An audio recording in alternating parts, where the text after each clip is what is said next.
Hey everybody, welcome back to the channel. Today we're tackling a question that's on the mind of so many investors. What is the lowest amount of money you need to live off dividends? Can you really achieve financial freedom and live off passive income from dividends? The answer is yes, but it depends on your lifestyle, your investment strategy, and the stocks or ETFs you choose.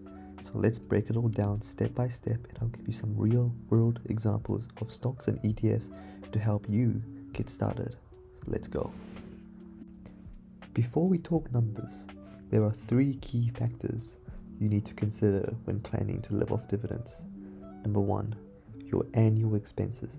How much do you need to cover your living costs? Number two, the dividend yield.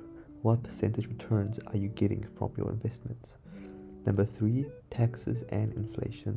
Don't forget these can eat into your returns over time. Let's start with your annual expenses. For example, if you need $40,000 a year to live comfortably, that's your targeted dividend income, but how do you get there? Let's do the math. If you need $40,000 a year in dividends and you're investing in stocks and ETFs with an average dividend yield of 4%, here's how much you need to invest. The formula is required investment is equal to annual income divided by dividend yield.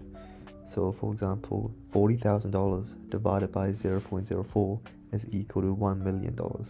That means you'll need a 1 million portfolio to generate $40,000 a year at a 4% yield. But what if you don't have 1 million? Don't worry, there are ways to optimize this. Here's where strategy comes into play. You can focus on higher yielding investments, but you need to balance yield with risk. Let's look at some real world examples. AT&T, currently yielding around 6.5%. If you invest in AT&T, you'd need less capital to hit your $40,000 goal. 40,000 divided by 0.065 is equal to $615,385. Number two, Realty Income. Our popular REIT, Real Estate Investment Trust, with a yield of around 5%. That's 40,000 divided by 0.05 is equal to $800,000. Number three, a very popular ETF, Schwab US Dividend Equity Fund, a diversified ETF with a yield of around 3.5%.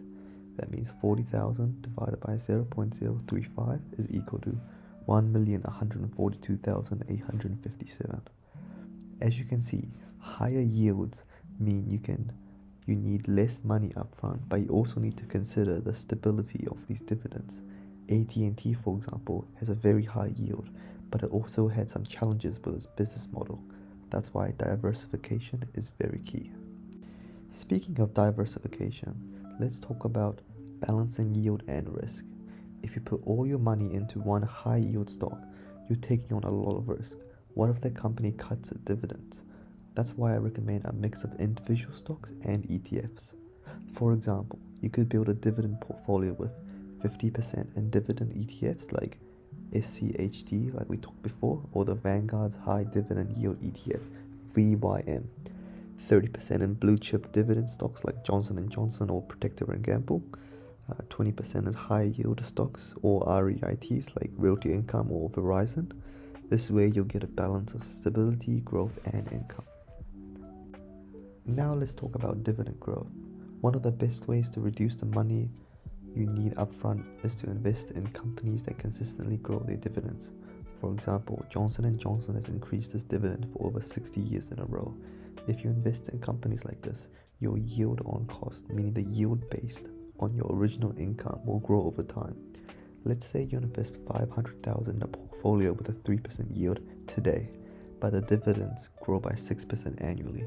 In 10 years, your $15,000 in annual dividends could grow to nearly $27,000 without you investing another dollar, and that's the power of compounding.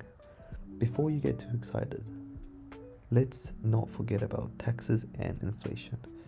Dividends are typically taxed at a lower rate than ordinary income, but it still eats into your returns, and inflation can erode your purchasing power over time.